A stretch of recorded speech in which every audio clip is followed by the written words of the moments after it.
करेंगे। नेशनलिज्म पर उन्होंने इस विषय का चुनाव क्यों किया ये तो वो खुद ही बताएंगे, किंतु मुझे लगता है कि ये आज एक बड़ी पावरफुल आइडियोलॉजी के रूप में 21वीं शताब्दी में पुनः उभरा है, और साथ में इसके कई रूप हैं, और वो जो रूप इनके इसके उभरे हैं वो उनको लेकर भी यहाँ चर्चा हो सकती है या होगी, मुझे आशा है। किंतु यहाँ जो दीपक जी जो बात कहने वाले हैं उसके विषय में अभी फिलहाल तो वो सब हमें किसी को पता नहीं है वो किस एंगल से इस पर बात करेंगे, किंतु हम सब इसमें इसको अपने अपने जो हम अपनी बात कहेंगे उसमें इसे विस्तार दे सकते हैं। तो मैं अभी दीपक जी को इनवाइट करता हूं कि वो अपना जो है उद्बोधन शुरू करें। आप सभी को नमस्कार। और जैसा कि आदेश हुआ है कि मैं जो विषय का चयन मैंने आज किया उसमें जो थोड़ी बहुत समझ मेरी बनी है वो मैं आप सब आलिम लोगों के सामने प्रस्तुत करूं।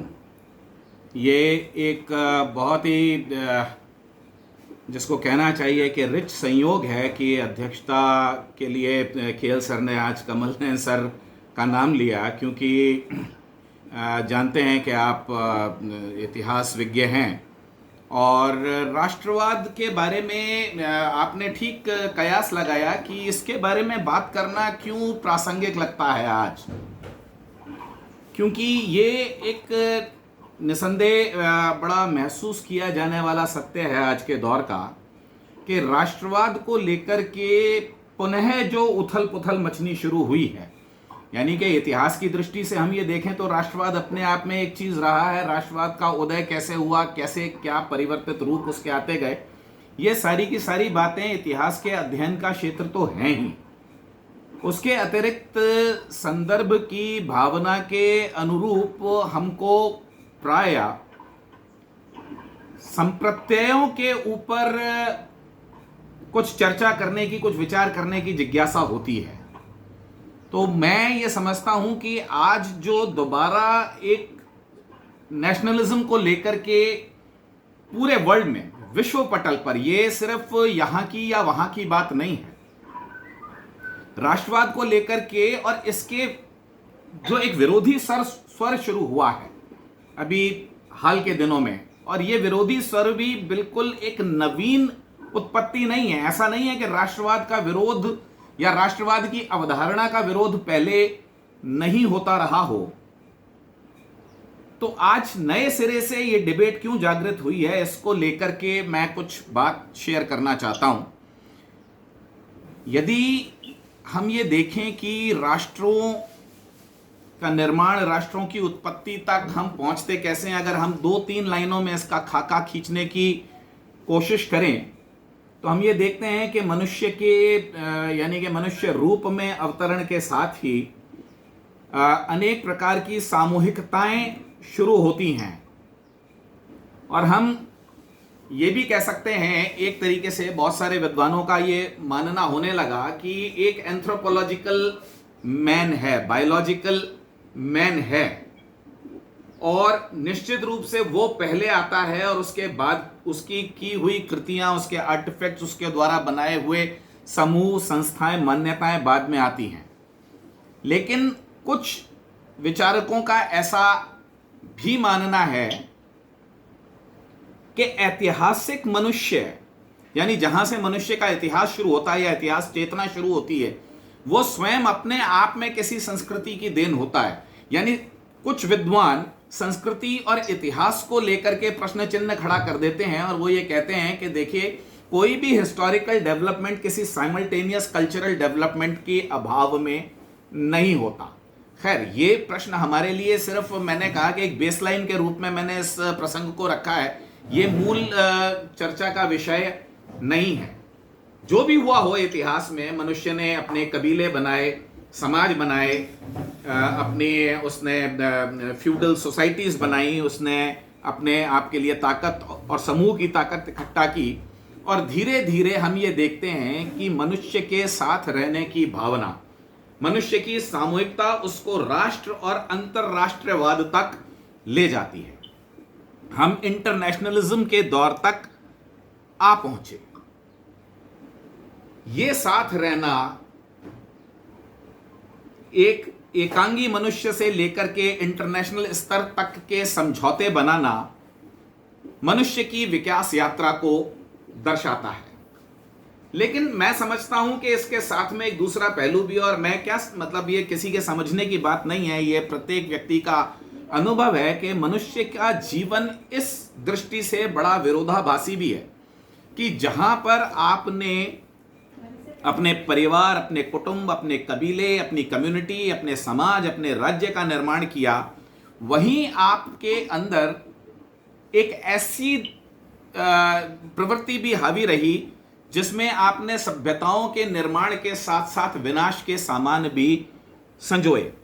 आपकी यदि उपलब्धियां रही हैं एक तरफ, तो आपने युद्ध की विभीषिकाओं में भी स्वयं को ढकेला है। आपने धर्म और अध्यात्म का विकास किया है, तो दूसरी तरफ आपने बहुत ज्यादा सैंग्विनरी वर्ल्ड, खून खराबा देखा है। यदि आपने लिबर्टी और फ्रीडम के आदर्श तैयार किए हैं, तो वहीं आपने दासता, दमन, शोषण, आतंकवाद जैसी बहुत सी चीजों को जन्म दिया है। आपने यदि कला, विज्ञान, सृजन, ये सारी की सारी उपलब्धियां हासिल की हैं, तो आज आप सभ्यता के उस दौर पर पहुंच गए हैं या बैठे हैं कि क्लिक ऑफ द माउस से जितनी देर में हम कनेक्ट होते हैं उतनी देर में पूरी पृथ्वी का कई बार विनाश हो सकता है। तो प्रश्न ये है कि ऐसा क्यों होता है? मनुष्य यदि साथ रहना चाहते हैं तो ये विरोधाभासी बातें क्यों चलती हैं? अब इसके जो उत्तर हैं वो साहित्यकारों ने अपने तरीके से देखे हैं, इतिहासकारों ने अपने तरीके से देखे हैं, और दार्शनिकों ने भी देखे हैं। समाज विज्ञानियों की, राजनीति शास्त्रियों की, सबकी बात छोड़िए, सब लोगों ने मिलजुल करके काफी सारी चर्चा की। लेकिन ये चर्चा हमें यह स्वीकार करना होगा कि अपने आप में किसी हद तक बड़ी थ्योरेटिकल है, क्योंकि इसका प्रैक्टिकल सॉल्यूशन हम निकाल नहीं पाए। प्रैक्टिकल सॉल्यूशन के नाम पर जो आपके प्रयास हैं, प्रमुख प्रयास हैं, उसमें आप ये कहते हैं कि भाई आपने बात शुरू होती है प्राचीन समझौतों से, जहां पर क्रूसेड्स लड़े गए, और उसके बाद के समझौते हुए, या ट्रीटी ऑफ वेस्टफेलिया की बात करते हैं आप 1648 के आसपास, जहां पर आपने ये कहा कि भाई हमारे को ये 30 साल से जो यूरोप युद्ध लड़ रहा है इसको समाप्त कर दें, या लीग ऑफ नेशंस की बात करते हैं, या आज आप यूनाइटेड नेशंस की बात करते हैं, जहां से मैं बात अपनी वस्तुतः प्रारंभ करना चाहता हूं कि यूनाइटेड नेशंस क्या चीज है। यूनाइटेड नेशंस, जिसको कौमी इत्तेहादा कहते हैं, तो एक ट्रांसलेशन हमको ये दिखाई पड़ता है। मैं समझता हूं कि मेरी वाणी, मेरी आवाज उस तरफ कमल नयन सर ठीक से आ रही है? क्या मैं ठीक से ऑडिबल हूं वहां? मेरी आवाज उधर ठीक से आ रही है? कोई जना बता दें, कहीं कोई दिक्कत तो नहीं है? मैं सोच रहा हूं कि मैं नहीं, वो सबका माइक बंद कर रखा, आवाज नहीं, मतलब आवाज आ रही है ना मेरी? मैं हाँ, बस आवाज आ रही है, बहुत बढ़िया आ रही है, बस ठीक है, मैं ये बहुत बढ़िया जी। तो यूनाइटेड नेशंस क्या चीज है? हम हल्का सा इसके ऊपर रिफ्लेक्ट करें तो ये बहुत सारे नेशंस हैं जो यूनाइट हुए हैं। और यूनाइट नेशंस क्यों हुए हैं, क्या पर्पस है, पॉलिटिकल साइंटिस्ट हमको बता देंगे, हम रोजाना अखबारों में पढ़ते हैं।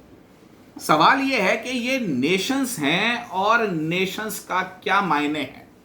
और यूनाइटेड नेशंस में आज इस तरीके की बहस अपने आप को प्रासंगिक पाती है कि नेशंस की अवधारणा वास्तव में स्वागत योग्य अवधारणा है या आलोच्य अवधारणा है, या कहीं हद तक तो ये तक बात होती है कि त्याज्य अवधारणा है। तो ये जो नेशंस की अवधारणा है, इसको लेकर के जो तमाम तरीके की चीजें उत्पन्न हुई, और हम ये देखते हैं कि विभिन्न देशों में जो अभी हाल में बातें चली, जो अनरेस्ट हैं, उसमें नेशनलिज्म या राष्ट्रवाद अपने आप में बड़ा एक डिबेट का मुद्दा बनकर के उभरता है।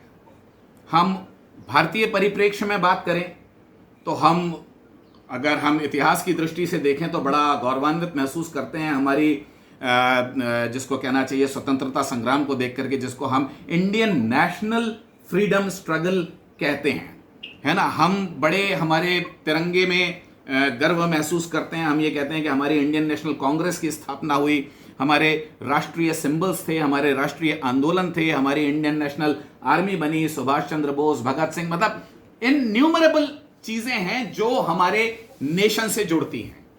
26 जनवरी और 15 अगस्त को आज भी हम नेशनल फेस्टिवल कहते हैं। और दूसरी तरफ हम नेशन की अवधारणा से कुछ गुरेज करने वाले स्वरों को भी उभरता हुआ देखते हैं। तो मैं इस विषय में 3 प्रमुख प्रश्न उठाना चाहता हूं।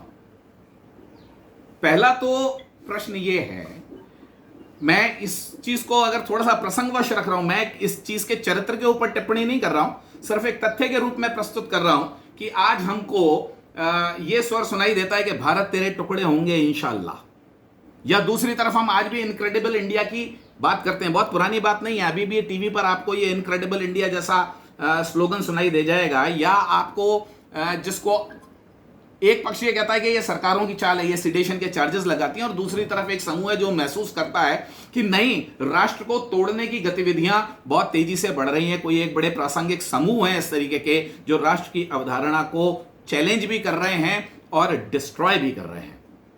तो सवाल यह है कि how has the virtue of work time generated into a vice. एक समय जब आप किसी चीज को इतना ऊंचा आदर्श मानते थे, तो आज इसको किसी बुराई के साथ में जोड़ करके किस प्रकार देखा जाने लगा है। क्या कारण बने हैं, क्या स्थितियां बनी हैं जिसकी वजह से हम राष्ट्रवाद को एक बुरी चीज, एक हे चीज की तरीके से भी देखने लगे हैं। Is the opinion against nationalism merely an ideological gimmick by some interest groups to counter the arising unity and strength of nation?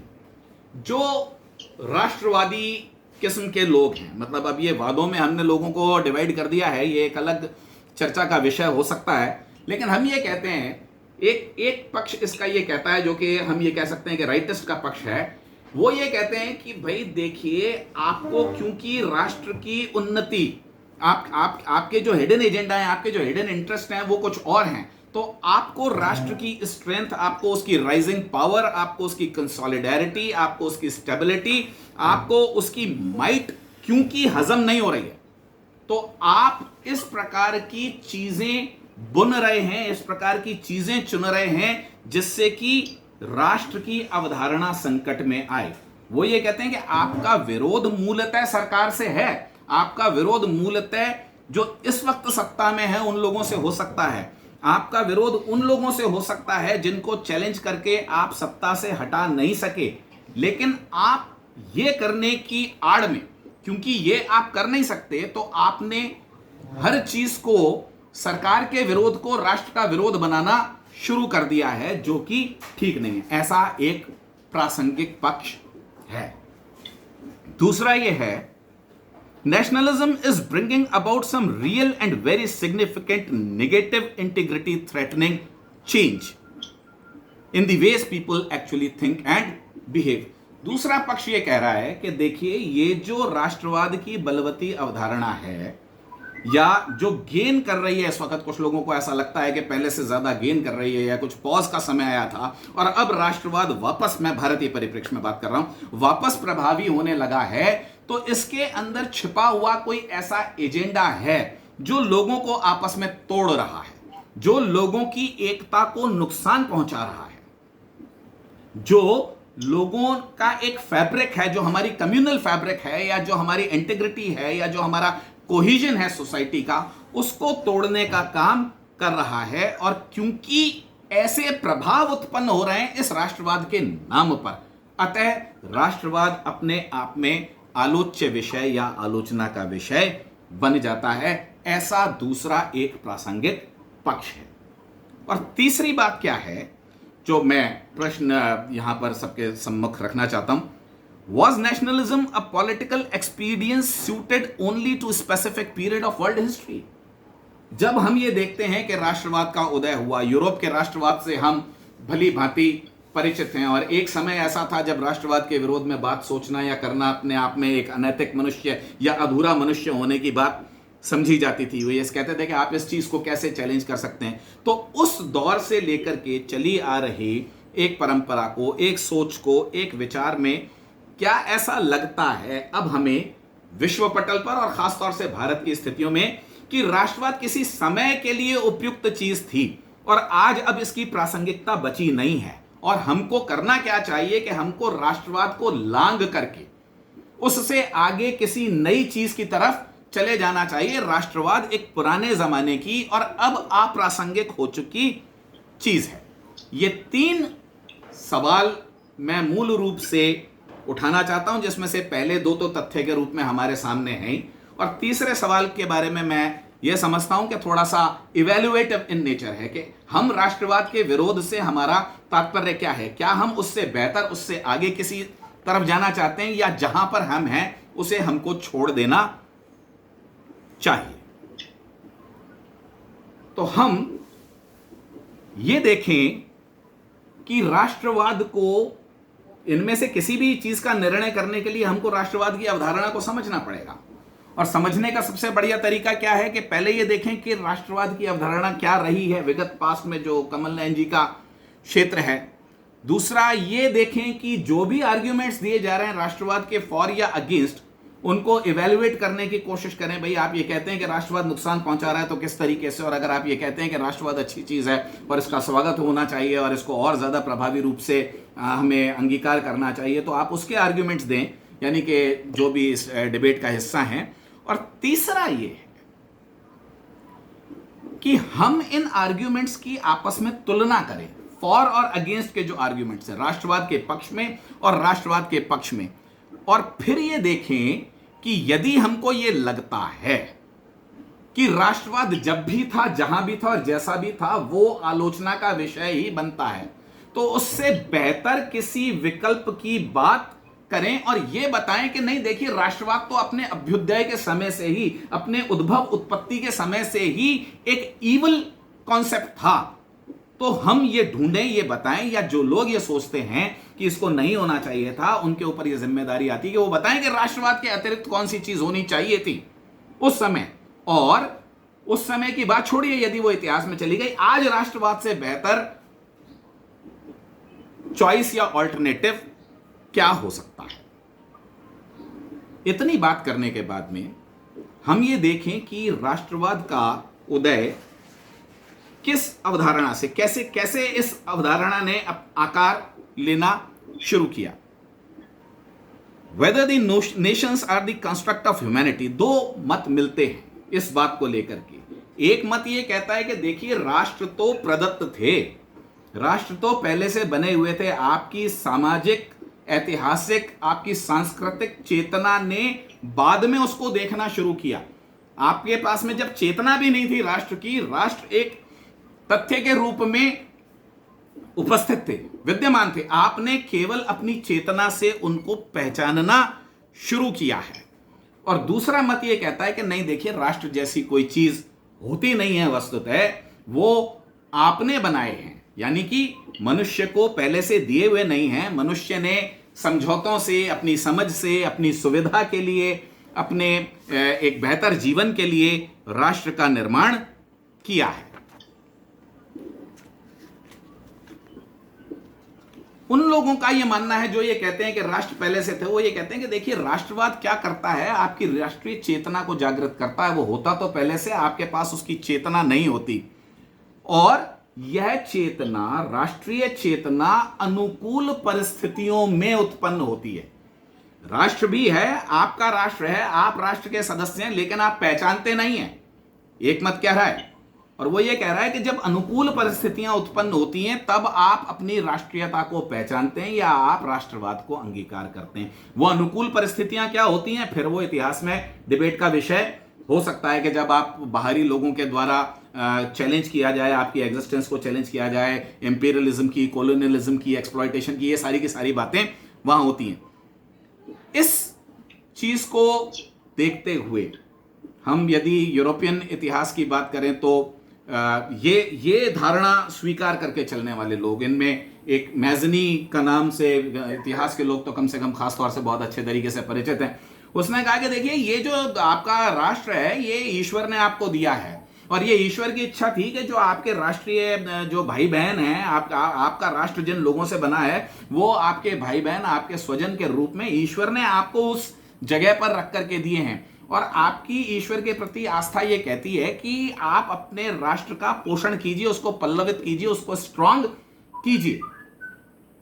Mazzini केवल राष्ट्र तक सीमित नहीं रहे, उसने यंग इटली से फिर यंग यूरोप तक की यात्रा की, लेकिन कहीं पर भी उसने ये नहीं कहा कि व्यक्ति को राष्ट्र को पीछे छोड़ देना चाहिए या राष्ट्रवाद को छोड़ करके वो अंतरराष्ट्रीयवाद की तरफ चला गया हो। मैजनी ने सदैव यह स्वीकार किया कि हर एक आदमी की अपनी एक रेस्पॉन्सिबिलिटी है और वो रेस्पॉन्सिबिलिटी वो राष्ट्र के माध्यम से ही पूरी कर सकता है।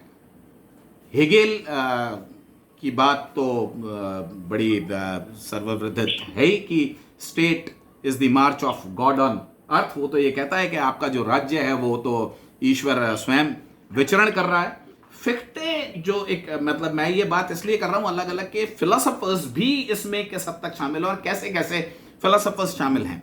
फिक्टे ने कहा the pioneers and the models of the rest of the mankind to have character and to be German undoubtedly mean the same. यानी कि फिक्टे जैसा जो दार्शनिक है वो जर्मन रेस को इतना सुपीरियर बता रहा है और राष्ट्रीय सुपीरियरिटी की बात हो रही है। बहुत पहले 1305 से 7 के बीच में एक पायरे ड्यूबॉइस नाम के व्यक्ति ने यह कहा कि यदि आप फ्रेंचमैन नहीं हैं तो आपका मानव जन्म ही बेकार है। आप जो श्रेष्ठ लोग हैं वो फ्रेंच लोग हैं और यदि फ्रेंच लोगों की सभ्यता और संस्कार दुनिया नहीं सीखती है तो उनको वो कभी भी पूरी तरीके से अपने आप को मनुष्योचित अस्तित्व अपना सिद्ध नहीं कर सकते। तो ये जो अपने आप में राष्ट्र की धारणा रही जिसमें जातियों की श्रेष्ठता की बात की गई, इसको टेक्निकली आज के लिटरेचर में एथनो नेशनलिज्म या एथनिक नेशनलिज्म कहते हैं। एक प्रकार नेशनलिज्म का यह है जिसको हम अब एथनो को मैं समझता हूं कि शायद जातीय या संजातीय कहीं पर शब्द मिलता है। इसको मैं मतलब हिंदी शब्द के बारे में पूरी जमानत से बात नहीं कर सकता, लेकिन इसको अंग्रेजी में एथनो या एथनिक नेशनलिज्म कहते हैं। ये दो तरीके के रूप लेता है। एक तो वो मैजनी वाला रूप जिसमें उसने ये कहा कि नहीं ये तो देखिए ईश्वर की कृति है और ईश्वर ने आपको राष्ट्रीयता दी है, और दूसरा ये कह रहा है कि नहीं ईश्वर को नहीं भी मानो आप, लेकिन आपको जातियों की सुपीरियरिटी को मानना पड़ेगा, जैसा ड्यूबॉइस की बात की या फिक्टे की बात की। तो वो ये कहते हैं लेकिन किसी भी स्थिति में हम ये मान करके चलते हैं कि एथनो नेशनलिज्म साझा सांस्कृतिक विरासतों पर, मूल्यों पर बल देता है और वो ये कहता है कि ये सारी की सारी चीजें आपको प्री एथनिक सोसाइटी से, यानी कि जहां तक आपके इतिहास की समझ जाती है उससे पहले जो आपके इतिहास से पहले की जो जातियां थी या जो लोग थे, आपके जो पूर्वज थे, उन्होंने आपको ये दी हैं। ये आपकी कलेक्टिव आइडेंटिटी, आपकी एक सामूहिक पहचान बनती हैं। ये आपको एक साझा मूल्य पीढ़ी दर पीढ़ी ट्रांसफर करती हैं। ये आपकी एक लिंग्विस्टिक हेरिटेज का हिस्सा हैं। और आप जो भी हैं, आज के जो भी राष्ट्र हैं, वो मूलतः उनका जो आलंबन है, वो जिस पर टिके हुए हैं, जो उनका जो सबस्ट्रेटम है, वो प्री एथनिक सोसाइटीज हैं। और ये प्री एथनिक सोसाइटीज वास्तव में, इसके लिए इन्होंने शब्द इस्तेमाल किया जिसको कहते हैं जस सैंग्विनिस। जस सैंग्विनिस का मतलब क्या है कि आपका राष्ट्र उन लोगों से निर्मित होता है जिनसे आपका खून का रिश्ता है। ये वाली बात आज की साइंटिफिक दौर में भी होती है कि उसकी डीएनए की बात करते हैं, आप ट्रेस करते हैं, आप बहुत सारी चीजें तलाशने की कोशिश करते हैं। वो ये कहते हैं कि देखिए जिनसे आप खून के रिश्ते से जुड़े हुए हैं वो वास्तव में आपके राष्ट्र का निर्माण करते हैं, और जो शेष लोग हैं जो इस फोल्ड के अंदर नहीं आते हैं वो आपके राष्ट्र का हिस्सा नहीं होते। दूसरी एक बड़ी प्रासंगिक अवधारणा जो इसके विपरीत दिखाई पड़ती है उसको हम आज के दौर में, आज के लिटरेचर में सिविक नेशनलिज्म कहते हैं। सिविक नेशनलिज्म को मैं समझता हूं कि यदि ट्रांसलेट करने का प्रयास करूं, आप लोग मुझे इसमें दुरुस्त कर देंगे, राजनीतिक अथवा सामाजिक प्रकार के राष्ट्रवाद की बात हम कहें कि सिविक नेशनलिज्म वाले लोग क्या कहते हैं कि राजनीतिक रूप से या सहमति से या आपकी इच्छा से, वॉलंटरीनेस की बात है कि राष्ट्र का निर्माण होता है किन्हीं एथनिसिटी से नहीं होता है। इसमें कोई प्री एथनिक सोसाइटीज इन्वॉल्व नहीं है। आप एज अ मनुष्य मिलजुल करके क्या व्यवस्था करते हैं, क्या समझौता करते हैं, राष्ट्र मनुष्यों के समझौते की देन है, कोई प्री गिवन चीज नहीं है। लॉ ऑफ सॉइल, भूमि का नियम, जिसको इन्होंने जस सोली कहा कि भूमि का नियम मान्य होता है, जाति का नियम मान्य नहीं होता है। राष्ट्र दैवीय नहीं होते बल्कि मानवकृत होते हैं, कृत्रिम होते हैं और राजनीतिक समझौते का परिणाम होते हैं। राष्ट्र केवल मानसिक बिंब होते हैं। देखिए, इससे आगे जाकर के जो और एक बड़ी रेडिकल बात जो सिविक नेशनलिज्म वाले लोगों ने की और बड़ा इसका साहित्य प्रखर है, वो ये कह रहे हैं कि देखिए, राष्ट्र एक्चुअली कुछ होता ही नहीं। ये राष्ट्र वास्तव में एक भ्रम है, ये केवल मानसिक बिंब है। आपने विचार कर लिया है कि राष्ट्र जैसी कोई चीज है और आप उसके सदस्य हैं। राष्ट्र आपके मानसिक बिंब से अधिक कुछ है ही नहीं, वो कोई वास्तविक समुदाय है ही नहीं। राष्ट्र काल्पनिक समुदाय होते हैं। वो क्या करें, they are the imagined communities, they are not real communities. लोग स्वयं को इन समुदायों के सदस्य के रूप में देखते हैं। ये सिविक नेशनलिज्म वाले लोग बात कहना शुरू करते हैं। वो उसको आर्टिफैक्ट से लेकर के, उसको कृत्रिम निर्माण से लेकर के कहां तक ले जाते हैं, उसको एक इमेजिनेशन में ले जाकर के उसको रिड्यूस कर देते हैं। तो फिर सवाल ये उठता है कि राष्ट्रवाद क्या है। अब दो ध्रुव विरोधी मत कहना चाहिए कि सामने है, तो राष्ट्रवाद की फिर कोई परिभाषा है क्या? राष्ट्रवाद की कोई भी सर्वमान्य परिभाषा नहीं है। आप कहेंगे कि राष्ट्रवाद क्या होता है, तो आप डिक्शनरी में जाकर के देखने की कोशिश करेंगे, तो dictionaries are actually not defining, they are describing or defining the concept of nationalism according to somebody or somewhere, some era. वो इतिहास के किसी पक्ष को सामने रखेंगे कि देखिए उसने राष्ट्रवाद के बारे में ये कहा, या इस दौर में राष्ट्रवाद की ये समझ थी, लेकिन एज अ कॉन्सेप्ट इतिहास में एज अ कॉन्सेप्ट राष्ट्रवाद की कोई सर्वमान्य अवधारणा हमारे पास में नहीं है। अब राष्ट्रवाद की कोई सर्वमान्य अवधारणा नहीं, मैं कहना चाहूंगा राष्ट्रवाद की कोई सर्वमान्य परिभाषा हमारे पास में नहीं है, तो फिर क्या किया जाए? फिर मतलब ये सारा का सारा जो झमेला हो रहा है, इसको हम केवल एक इमोटिव, एक पैशंस की का द्वंद्व माने, या हम ये कहें कि इसके बारे में कोई सार्थक बात हो सकती है या किसी तरीके से इसमें कोई सार्थक पहलू ढूंढा जा सकता है। उसका एक तरीका क्या नजर आता है कि हम एक टेंटेटिव कहें कि मतलब हम एक काम चलाओ जिसको के बाद में सुधारा जा सकता हो जिसकी जरूरत पड़े तो, लेकिन टेंटेटिव काम चलाओ, लेकिन सामान्यतया मान्य लक्षणों की बात करें कि हम राष्ट्रवाद के कुछ लक्षण क्या हम गिन सकते हैं, कुछ चीजें ऐसी चुन सकते हैं जिसको कि हम कहें कि इस आधार पर हम एक खाका खींच सकते हैं राष्ट्रवाद का। यह खाका संशोधनीय है। व्यक्ति एक समुदाय के रूप में सामान्य ऐतिहासिक और पारंपरिक मूल्यों के द्वारा एकीकृत हैं तथा उन्हें राजनीतिक एकीकरण द्वारा राज्य की स्थापना करनी चाहिए। ये एक बात सामान्य रूप से स्वीकार की जाती है राष्ट्रवाद के चरित्र या लक्षण के रूप में।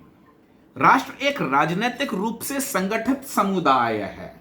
देखिए क्या काम कह रहे हैं वो, जो एथनिक लोग कह रहे थे या एथनिक नेशनलिज्म की बात कर रहे थे, उनके विपरीत क्या कह रहे हैं ये, राष्ट्र एक राजनीतिक रूप से संगठित समुदाय है और राष्ट्रवाद वह विचारधारा है जो राष्ट्र को राजनीतिक संगठन का केंद्रीय सिद्धांत स्वीकार करती है।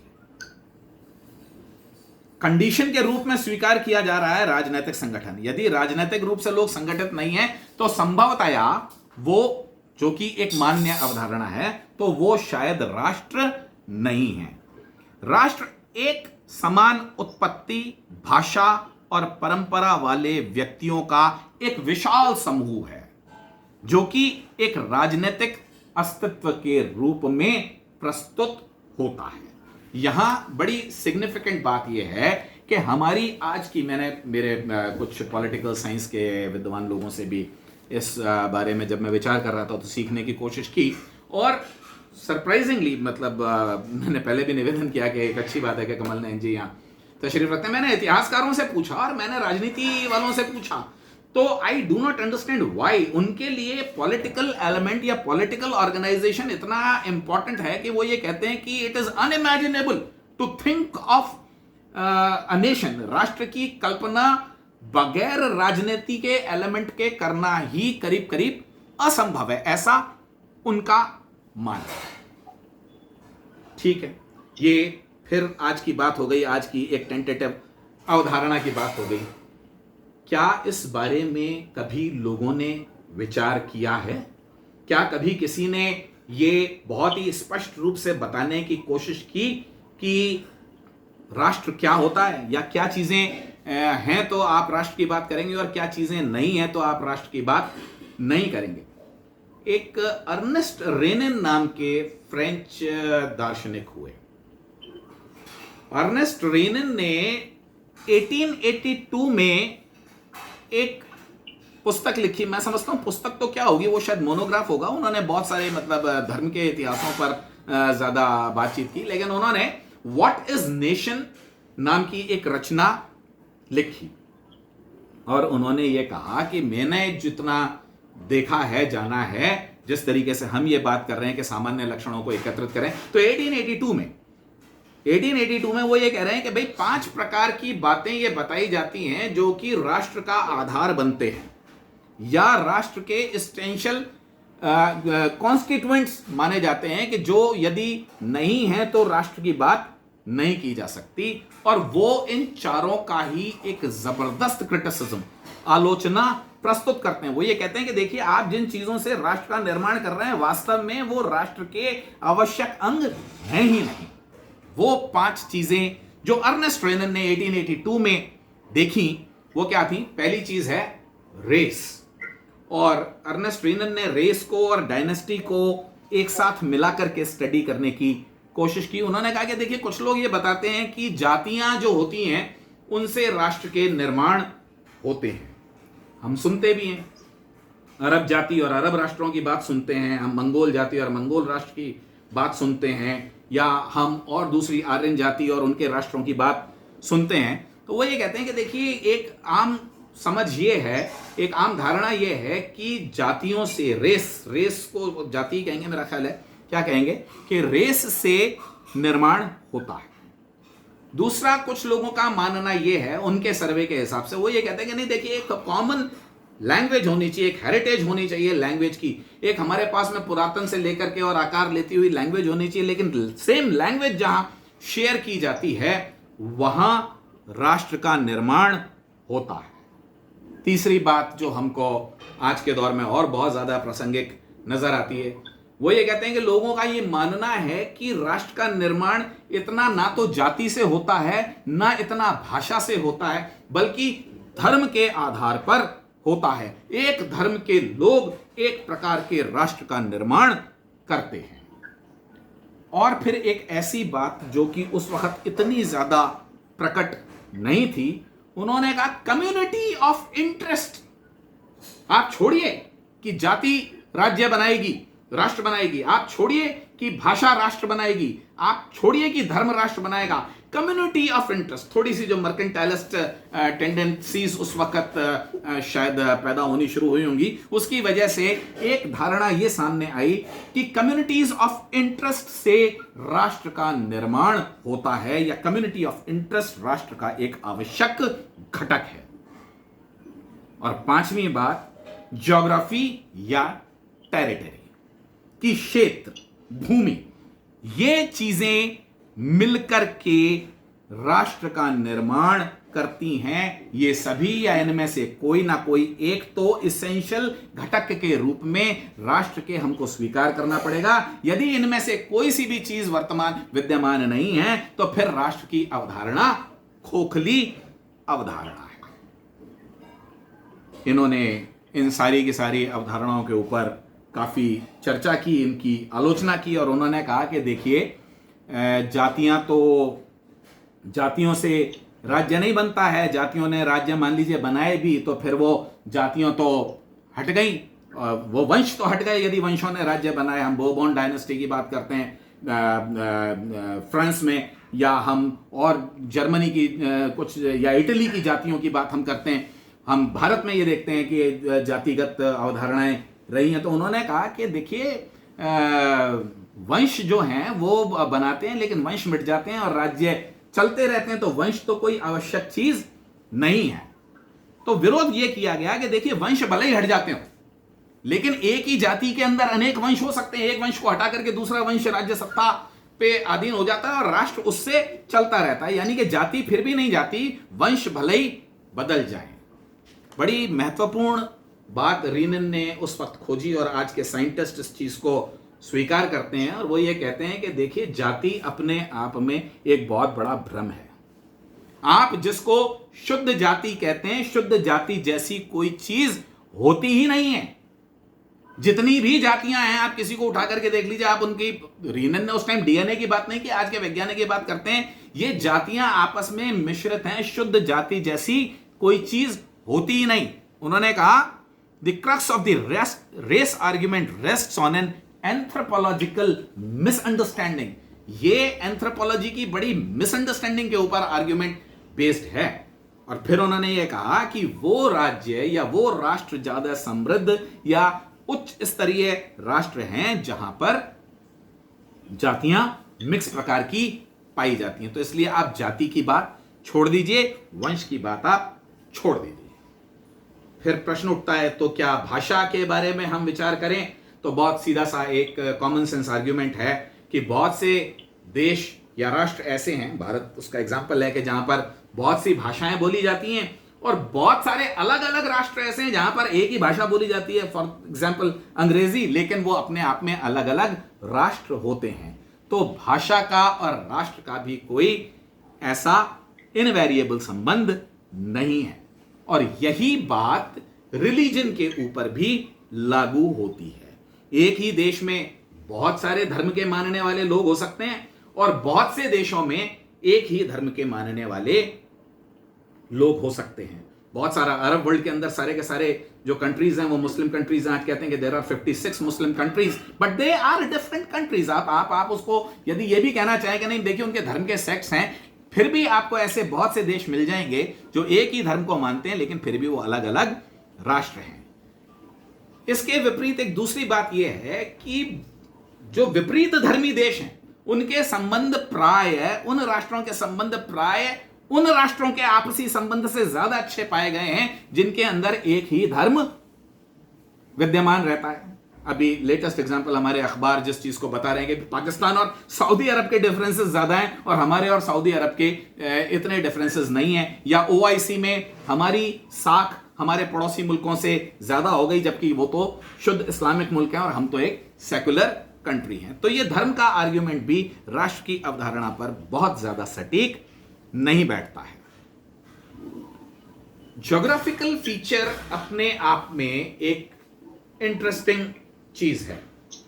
आप रोड से जाएं, आप ट्रेन से जाएं कहीं पर, आप ये देखेंगे कि राज्यों की तो बात छोड़ें, आप मतलब इवन गांवों के भी जो डिविजन्स हैं वो किसी मेड़ से, किसी नदी से, किसी नाले से, किसी पर्वत के एंड से, किसी प्रारंभ से, ज्योग्राफिकल फीचर्स सदैव प्रासंगिक रहे हैं टेरिटोरियल डिवीजन करने में। लेकिन ये अपने आप में इसेंशियल फीचर नहीं है। ये इसेंशियल फीचर क्यों नहीं है कि हमने ये देखा है कि देशों की, राष्ट्रों की बाउंड्रीज एक्सपेंड हुई हैं, कॉन्ट्रैक्ट हुई हैं। हम ये कहते हैं कि कभी हमारा हिंदू कुश पहाड़ियों के परे तक, हिमालय से परे तक हमारा राज्य था, समुद्र पार करके फलाना राष्ट्र था, सिकुड़ जाते हैं, बढ़ जाते हैं। तो ज्योग्राफिकल डिवीजन भी, बहुत सारे ज्योग्राफिकल फीचर्स ऐसे हैं। जर्मनी और फ्रांस के इतिहास को जो लोग नजदीक से देखते हैं तो वो ये कहते हैं कि भाई देखिए, अल्सास और लॉरेन तो ऐसी टेरिटरीज हैं जहां के लोगों को कभी ये पता ही नहीं रहता कि वो जर्मन है या फ्रेंच है।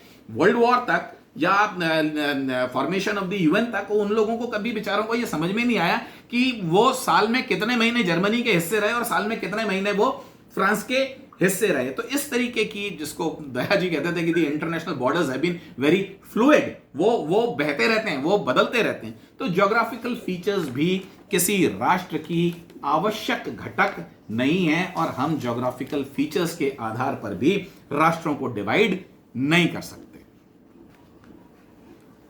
तो फिर प्रश्न घूम करके यही आता है कि फिर भारतीय राष्ट्रीय चेतना अथवा राष्ट्रवाद को किस प्रकार समझा जाए। ये पांचों चीजें तो आपने कहा कि अंडर क्रिटिसिज्म है, इनमें से कोई चीज आधार बनती नहीं। और भारत में तो आपने, मतलब हम जितना भारत का इतिहास सामान्य रूप से देखते हैं, जानते हैं, उसमें ये पांचों चीजें ही रेनन ने इनकी आलोचना भी की और हम इस आलोचना से सहमत होने को हमारा जी करता है, क्योंकि हम ये देखते हैं कि भारत के ऊपर ये सारी की सारी चीजें लगती हैं। तो एक प्रश्न उठता है कि यदि 1947 से पहले राष्ट्रवाद नहीं था, हम ये मान लेते हैं कि राष्ट्रवाद जैसी कोई चीज नहीं थी, तो एक प्रश्न क्या उठता है यहां पर कि यदि 1947 से पहले राष्ट्रवाद नहीं था तो व्यापक स्वतंत्रता आंदोलन की व्याख्या कैसे करेंगे? How was it a national movement? आप कहते हैं ना नेशनल मूवमेंट था, और 47 से पहले अगर वो नहीं था तो आप कैसे ये कहेंगे? 47 के बाद था या नहीं था वो अभी भी विषय है, लेकिन 47 से पहले तक, क्योंकि 47 हमारे लिए एक बड़ा पिवोटल पॉइंट है, तो आप राष्ट्रीय आंदोलन की व्याख्या कैसे करेंगे? और यदि था, भारत राष्ट्र के रूप में मौजूद था, तो फिर आज आपके लिए यह प्रश्न महत्वपूर्ण क्यों हो जाता है? फिर राष्ट्रवाद का प्रश्न नए सिरे से क्यों उठने लगता है? अंग्रेज इतिहासकार, खासतौर से जिनका संबंध कैम्ब्रिज यूनिवर्सिटी से था, उन्होंने एक बड़ी मजेदार बात कही भारत के बारे में। उन्होंने कहा, देखिए 47, मैंने 47 को पिवोटल पॉइंट ऐसे ही नहीं लिया, मतलब क्योंकि 47 के बारे में वो भी मेंशन करते हैं, क्योंकि 47 में हम आजाद हो गए, उनसे हम मुक्त हो गए अंग्रेजों से। वो ये कहते हैं कि देखिए, भारत जैसी वस्तुतः कोई चीज थी नहीं, आप जिसको भारत कहते हैं या कहना पसंद करते हैं। जॉन सीले नाम के एक इतिहासकार ने क्या कहा कि भारत जिसको आप कहते हैं वो एक ज्योग्राफिकल एक्सप्रेशन है, भौगोलिक अभिव्यक्ति। भारत जैसी कोई चीज है नहीं। ठीक उसी प्रकार जो आज के सिविक नेशनलिस्ट कह रहे हैं ना कि वो एक मानसिक भ्रम है, मानसिक इमेज है। India is a nationality is a vulgar error. मतलब सीले ने ये शब्द इस्तेमाल किया, उसने कहा कि भारत को एक राष्ट्र के रूप में देखना वल्गर एरर है। वल्गर का मतलब बड़ी, जिसको कहते हैं निम्न कोटि की, तुच्छ, मतलब ये इस प्रकार की एक बड़ी त्रुटि है अगर कोई सोचता है कि भारत कोई राष्ट्रीयता है। India is not a political name. Bharat कोई राजनीतिक नाम नहीं है, केवल एक भौगोलिक अभिव्यक्ति है। भौगोलिक क्षेत्र को आप जैसे इंडिकेट कर देते हैं ना, कुछ इस प्रकार की चीज है। बाकी राष्ट्र जैसी कोई चीज भारत के साथ में है नहीं। अनेक राष्ट्रों का प्रदेश, आप टेरिटरी की बात करते हैं तो वो कह रहे हैं कि भारत तो अनेक राष्ट्रों का प्रदेश है और